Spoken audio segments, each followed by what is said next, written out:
Fallout Season 2 is back this week with the second episode of the season, and following a premiere that established the tone for Season 1 perfectly, this episode followed on in a way that showed us more of the wasteland, provided a backdrop of how Shady Sands was destroyed by Hank, and the establishing of the Brotherhood with Quintus wanting to destroy the Commonwealth whilst also manipulating Maximus. So with that, let's dive into the episode, discuss the main takeaways, explain the ending, and I'll share what I thought of it. Here is Fallout Season 2 Episode 2 Ending Explained.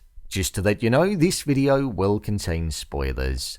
The opening scene.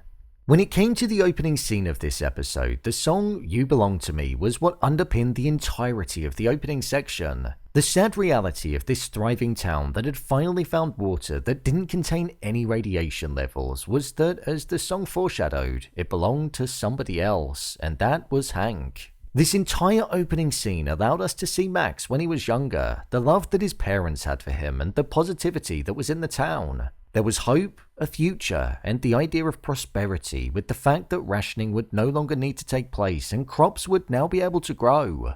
As fast as the hope came, we saw it disappear with the man that was walking down the road who was repeating the phrase, "Patrolling the Mojave almost makes you wish for a nuclear winter." This seemed like somebody that was just a bit crazy at first, but it turned out that they had one of the devices that Robert House was developing in the back of the neck, and he was being controlled. Once it was found out, we saw that he led a bomb to the center of the town, and Max's father then started the process of trying to disable it, but he was unsuccessful in doing so.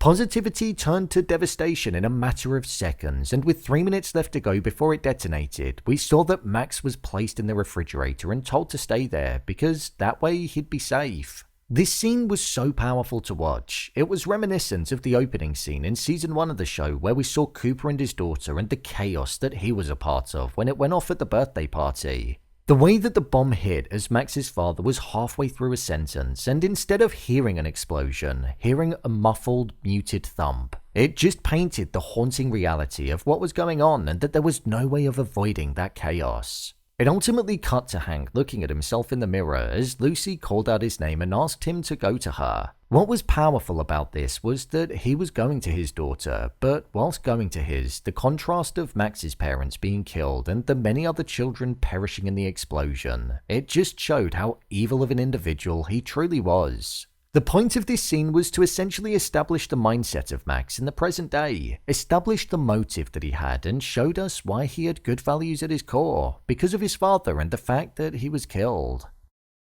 The final thing that Max's father said to him was, "You're a good boy, and one day you're gonna be a good man. It can be tough out there, but as long as we leave it a little bit better than what we found it, it'll be a good thing."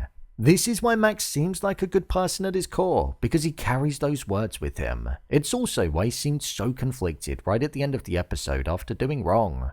The Ghoul and Lucy. The Ghoul and Lucy story in this episode wasn't as strong as what it was in the first episode, which I thought was a bit of a shame because for me, they absolutely carried the premiere. Instead, they took a bit more of a backseat and we saw other arcs take center stage. We saw the difference between the Ghoul and Lucy and how the Ghoul doesn't really have an ounce of humanity left within him for others. But when it came to Lucy, he did just a little bit as he followed her into the hospital because she couldn't ignore the cry for help. Whilst they were in there, a tunic was lying there and was in need of help, and after battling off red scorpions, Lucy chose to save the tunic instead of the Ghoul, which was a decision that I wasn't really a massive fan of, but I think it tied into the fact that Lucy is the caring one out of the both of them and the more rational one, as she knew that he'd survived the wait for her to return. This led Lucy and the tunic to head off to find her people that she wanted to be reunited with, but whilst on this journey, they were ambushed by a group of people that looked as though they were wearing clothes that resembled Roman soldiers. These soldiers are called the Legion and sometimes Caesar's Legion, which is why they look the way that they do. When it comes to the Legion, they view the Brotherhood of Steel as an enemy and disapprove of who they are. So I wonder if with Lucy having a connection to Max, that's going to be something that could connect these two groups together in some kind of way. The Legion's goal is to essentially conquer tribal societies and rule over different settlements. So by being introduced to them, the very place it seems like Macaulay Culkin's character is going to be, I'm intrigued to see more. I do also wonder what this means for the Ghoul and if he's going to be retrieved by them or if he's going to ultimately go his own way after eventually recovering. Maximus and the Brotherhood. Max and the Brotherhood is an interesting arm to the story because Quintus is molding Maximus into the weapon that he truly wants him to be, something that goes against the core morals of Max and the behaviors that his father taught him. This is why Dane was constantly giving Max that judgmental look throughout the course of the episode. Max essentially brought the fusion and also the key to Area 51 to Quintus, in which he was thankful for, and there was a moment that Max appreciated where Quintus called him son. Something that he hadn't been called in a while, and it showed that all throughout his life, this lack of a father figure whilst growing up following his father being killed is something that he was subconsciously looking for. The fight that Max had with the man that approached him and wanted to fight was something that cemented where Max's mind was in that specific moment. He ultimately killed him, which he didn't need to do. He killed him in a brutal fashion, in a way which was personal and up close. Quintus saw him going through with it, and he encouraged him because he's being positioned as the opposite type of figure to what Max's biological father actually was, a good man. So I wonder if it's going to build towards Max eventually turning on Quintus and eventually killing him, siding with the good man values that his father ingrained within him all of those years ago. As the episodes went on, we saw that Quintus wanted all of the factions to come together with the hopes of wiping out the Commonwealth, and with the immense amount of power that they had due to the weapons that they were now producing, it was something that they all went along with. However, right at the end of the episode, Xander Harkness arrived from the Commonwealth and wanted to know what was going on, so the conflict there is definitely going to be interesting to follow. Norm's story was quite humorous actually. Norm was still trapped in the vault and following the thawing of the workers that were frozen 200 years ago and then being told that it was Reclamation Day when it wasn't. With panic spreading amongst the people because there'd been a change in plans, Norm found a way to get them to calm down. Norm lied about the position that he was in, and from there he garnered respect and the workers fell in line and found a way out of the vault. Norm was essentially giving himself purpose, something that he'd never really felt like he'd had in life, so it was quite nice seeing him hold a level of responsibility and being somewhat happy. When the workers found a way out of the vault, they thought the surface looked pretty disgusting, and the fact that the mall was no longer there was something that they found disappointing. However, Norm, somebody who was now looking out at something that he'd never seen before, saw a beauty that was indescribable, a beauty that was gonna live long in his mind forever. Hank. What the hell is Hank doing was the biggest question that I had going around in my head throughout the entirety of this episode. We saw many mice give their lives for his cause of trying to get the device to work in the way that he wanted it to, and then later on down the line we saw that he thawed Steve, who paid for the Premium Elite Plus program, but because he only bought one ticket and prioritized his own life over his family, that made him a subject that Hank viewed as disposable. Not that it made a massive bit of difference to Hank though, because as we saw, he was quite literally prepared to destroy an entire town of people. Hank was cranking up the dial, and like what we saw with the mice, we saw the blood cover the window here as well, so Hank was unsuccessful in progressing forward. My review of the episode.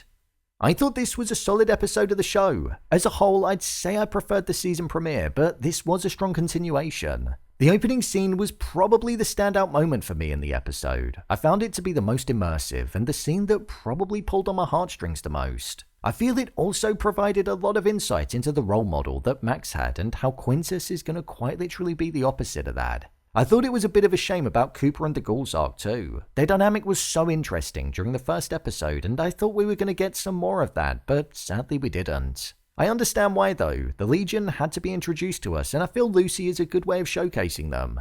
With there being less Lucy and the Ghoul, it also meant that there were less flashbacks which contained Cooper, so I thought that was a bit of a loss too, because that's probably one of my favourite parts of the show. Outside of the opening scene, I thought Max's story was one that took me by surprise. I knew seeing the Brotherhood would be enjoyable to watch, especially after not seeing them in the first episode, but the level of conflict that's in Max's mind and the transformation that we're seeing of him is an element of the story that I feel I can really get my teeth into. So I'm excited to see where this one's going to go. As I said last week, the whole aesthetic of the show is something that's just gorgeous to look at. The Wasteland, despite being a horrific environment, is a place that has such gloss to it that it gets across the modernity of it all. It's a show that's nice on the eye without it seeming like it actually has to try that hard to. A part of the show that I also love is the music. The 1940s to 60s soundscape that they utilize provides a sense of dread and celebration, which I think is because of the time period where the music was released. It was released during the war and post-war, a time of fear but also celebration too. It always complements the scenes well, and it's a medium that supports the show incredibly well. Overall, I feel like the first 2 episodes of the show have been pretty decent. I can't fault the performances, the pacing of the story, or the direction that it seems to be going in, so I'm excited to see where it's going to go. The stories that I'm probably loving the most so far are the Ghouls and Maxes. They're the ones where we're really getting an insight into their minds, and they arguably feel the most human. So, there you have it, Fallout Season 2 Episode 2 Ending Explained. What did you think of this episode? Share your thoughts in the comments. As always, thanks for tuning into the video, and I'll see you in the next one.